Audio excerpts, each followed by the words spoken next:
Hey, what's going on? So listen, do you know me? I mean, really, do you know me? Well, maybe you should. I went my entire life worrying about how I didn't fit in, worrying about how others thought of me, concerning myself, how I looked and how I viewed to this world. Knowing, knowing, always knowing I was different and being judged and mistreated differently. I was that dirty little white boy that grew up in the streets of many colors, and I never fit in. And yet, I was there. I was that kid that went to school that didn't have any lunch money, but the government wasn't helping out the white kids. I was that kid that understood how to smoke weed at the age of 5, and if I didn't want to get poisoned, always get it at home. I'm that strength when there is no way. I'm that walk when they say lay. I'm that fatherless son with the father of one that has passed and the father of another still here on this earth. I was told as a child I would be given two things. One, I would come to like and honor and appreciate my name. Two, I was going to be given two sons with my name that would build a legacy and make sense and understanding of my name. It was tough losing one of those sons because I understood in that promise that you gave me two. Why would you give me two to take away one? And then suddenly I understood. I've come to take to a likings of my name. I've come to appreciating and understanding who and what I am. You see, I was treated differently because I am different. I'm in this world, but I'm not of this world. As my own lady says to me, you're different. You're something, she says. That's how she describes me. That's how my lady describes me is you're something. In other words, it doesn't make sense. And as to you, this world and how there are many out there. I remember you. I'm tough and I'm a badass now. Nobody says nothing to my face. And if something wants to be said, yo, we can get in my backyard any day and prove. It don't matter. But I still remember you. I remember those who picked on me. I remember those that said I was dirty, that said I was stinky, laughed about the car that my mom dropped me off in, or picked at my shoes, my no-name shoes. One time I had a pair of Converse and I was so happy with them, but I realized the first day wearing them to school that they were women's Converse because they said lady on them. And at that time I couldn't even read that well. I didn't even know how to spell lady. All I knew is I had that symbol and I had some Converse on. And everybody picked on me. I remember one time, Marvin Foster, you should remember this, brother. I was in the boys' bathroom, and I just got done changing out the paper towels that I would, remember those folded paper towels, the brown ones that looked like they were cut straight from the tree? I was repacking my shoes, the bottom of my shoes, with those paper towels because my mama bought me some shoes from Goodwill, and they were itching the bottom of my feet. And as a young boy, I didn't know. I just knew that the bottom of my feet were itching, and it started to hurt and started to get very miserable. And I told my mom and her boyfriend at the time, and the boyfriend was just shitty, and basically they just had me to wear the shoes, not knowing and understanding what was going on. So I would ask to go to the bathroom in the middle of class, or I would just have to go out of class and ask to go to the nurse, just simply so I can go to the bathroom and I could pull those paper towels out and stuff some new ones in, because whatever was eating my feet could eat straight through those paper towels. And Marvin, we're good friends. Marvin Foster came in, him and another good friend. And I was coming out of the bathroom. I had just got done with all that and went ahead and went to the restroom, and they stood in the way of the door. And they said to me, "What's the password?" I looked at them. I said, put my head to the ground. I always looked at the ground back then. I never looked a man in the eyes. And I said, I don't know the password. So I went to go the other way. They got in the way and they shoved me and they pushed me back. So we're standing there. And they said, what's the password? And I just blew up, man. I lost it. I don't know. I just remember throwing my hands down saying, I don't know the password. I remember looking at them two in their eyes. And I remember the difference of how they looked from the moment they came in that door to the moment I'm now telling them I don't know the motherfucking password. And their eyes were just as huge as you can imagine. And I started crying and screaming and I was just about to go crazy. And one of them just said, hey man, calm down. We're just playing with you. And they humbled themselves instantly and showed that they truly were just being tough with me and playing with me. And we are all cool to this day. Marvin Foster even just messaged me out of nowhere. He and I haven't talked probably since shortly after my son passed. And he just told me, hey brother, I'm just thinking of you and hoping you are well. You see, I'm that strength when there is no way. I am that walk when they say lay. And it took me forever to appreciate and understand what I am, not who I am, but more so what I am, because I am. And in that becomes and is who I am. You see, I didn't get angry with God, and I didn't question why my son was gone as far as if I was being punished. I just knew that there had to be something here.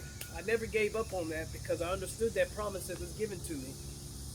If you gave me 2 sons, if you promised me 2 sons, and now they're here, why has one been taken? And all of a sudden I realized something. You know, my oldest son and my daughter, they very much appreciate having the last name Alt. They appreciate being Alts. And it's strange because I grew up not knowing who Alt is. You see, my name was given to me by my grandmother's fiance of the time. They were adopting me. His name was Kenneth Alt.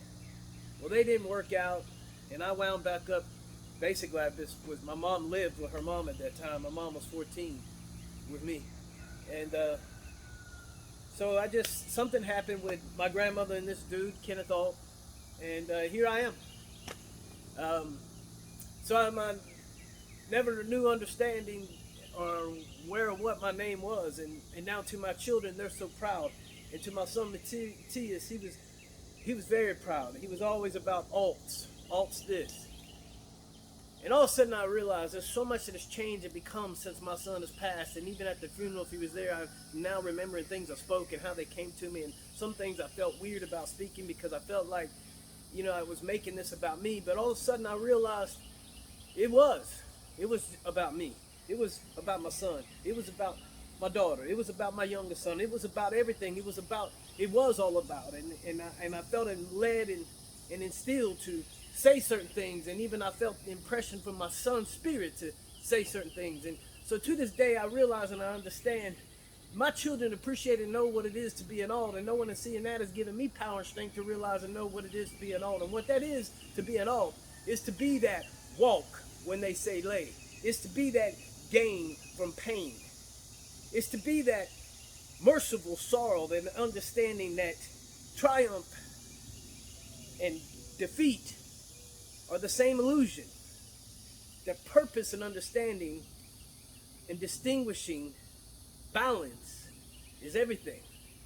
My son being gone has amplified who the alts are. This whole area, this whole surrounding, my company, I dropped my first name off of then just kept alt because I hoped in one day that this business would be my son's to run, and when I'm gone, I've left a legacy. And all of a sudden I realized my son's death became and is. And I'm standing here today with a life, and I'm going to jump here on Facebook from time to time. Another thing that was told to me when I was a young child, I was told, one preacher told me I'd be the president. And I thought, I don't want to be no damn president. And then there was days that I thought I couldn't be a president. But after seeing what we've seen, I surely could have been a president, but that's not who I am. But the other thing that was said to me,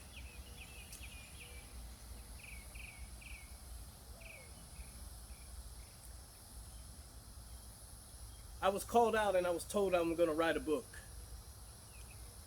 And, well, that book is in writing.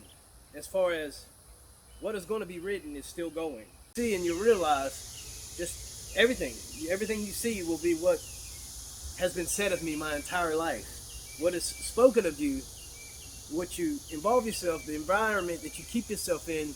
Humans are, we're like sponges, man. We're very sensitive. We become our environment. We become our surroundings because we were intended and born in this earth. So you have to become one with your environment. You understand me? So the beginning and the chapter of understanding what an alt is has started. And there's so many things I've learned in losing my son and remembering and lessons that my son has brought to me after he's been gone. And I say it many times, he and I became men together because I never had a father, and we'd come up on things that were mainly things that I had no understanding and image of, because I didn't even, not only did I not have a father, but every man in my life done really horrible things to me. There was one guy, Roger, you're out there, we speak from time to time online. Him and my mom had whatever the issues was, you know. But he was the dude that held the bicycle seat and let it go and picked me up and helped dry my bloody knees off when I fell. He was the dude that showed me how to put my hand at the back of the football cone, and when you throw it, spin it out of there. He was that guy. He was around for a short time. He was the only decent dude. But the reality of it is, my son and I became men together because there are things that I transposed in life that made me a man, and becoming of a man were established in me through being a father, as learning to walk that walk and becoming a father. And you know, I have a lot that I'm guilty for and a lot of wrongs. And I looked at my son one day, and man to man, and I said, son, you will get an honest answer of any question you want. So, to bring it up to a snippet, this book is still being wrote. I was given 2 sons, and I've come to like my name. And the other part of coming to like my name, I was told that my name would be known.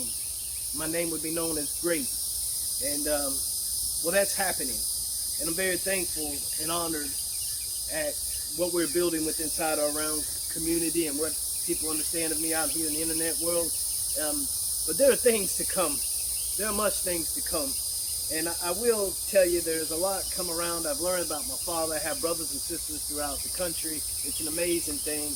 And I found out my middle name, which is Edward, was actually, I believe, given to me because my mother appreciated my father's father. My mother did get to meet my father's father.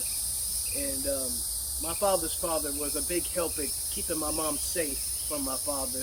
And eventually, you know, I'm not the only son that was given a different name and being hid from my father. So that can give you a short snippet of, but I found that I caught online my aunt, she was on live coming out of a Cubs game, and she's walking down from the stadium and with her, I believe she's boyfriend at the time, maybe his fiance now, maybe you guys have gotten married. I'm sorry, I don't keep up with everything as I should. But she took him by and showed him where my father's family's house was, there on the streets of Chicago. And she was pointing it out, and it's now an Irish club, Irish pub, interesting enough. So my family was Irish. My great-grandfather was born in Ireland, and my father was born here, but he's Irish, obviously. And then, and I heard there's some Italian here from the States. And then my father's mother was born in Sweden. So anyways, she's showing them, and somebody comes down from the balcony of the pub and asks them, hey, why are you guys videoing? She said, oh, well, this used to be my home. This is where I used to live when I was a child. And the guy said, in the pub? And she said, no, there used to be a house here. Our house is right here. And she said who she was, and he said, he was from the streets right there too. And he said, oh, I remember you guys. I remember your father. He was a badass badass little Irish dude. Man, he didn't let no riffraffs in this street. He was out here keeping all them chumps straight. And I also learned and understood about my grandfather from his family that he was a very, very hard worker. And if anybody knows anything about me, I'm always working. So, interesting enough, I truly believe my mother gave me the middle name Edward because of who my father's father was to her in the short, brief night that she got to meet him. Anyways, there's a huge story here, guys, that I've kept quiet forever. And I've come to the point that if you don't know me, you should probably get to know me. Because there are some things that I've got to say, and there's some places I'm going. And you know, I know for a fact that there are people out there that have been through worse than me, and what I've been through is probably not as uncommon as we would like to think. There are some things that I can tell you guys that would twist your stomach and it probably make you ill to your stomach. And there probably are some pretty incredible, unique things that are different than a lot of people that you may have ever seen, heard, or met. But in truth and reality, it's very rare to know somebody's entirety in their story. So we never know when we're looking at somebody. But I'm coming, folks, and I'm going to bring this. And I'm somebody, I am different. I am that dirty little poor white boy in school. I am different. I am in this world, but I'm not of this world. I am totally myself and totally complete with who I am, and learning every day to appreciate more and more and watching what things are to become. So the promises were given to me are true. I come to like my name. My name is becoming great and becoming known. I was given 2 sons, and those 2 sons have taught me the understanding and building of legacy and the value and the worth, and then to find out and know and look at all my heritage from my blood manifested in me my entire childhood. And here I am watching it all unfold. And here I am happy to be humble and realizing that if I think I know everything in life, I'll never learn anything. So, to be continued, think about it. Just chaos.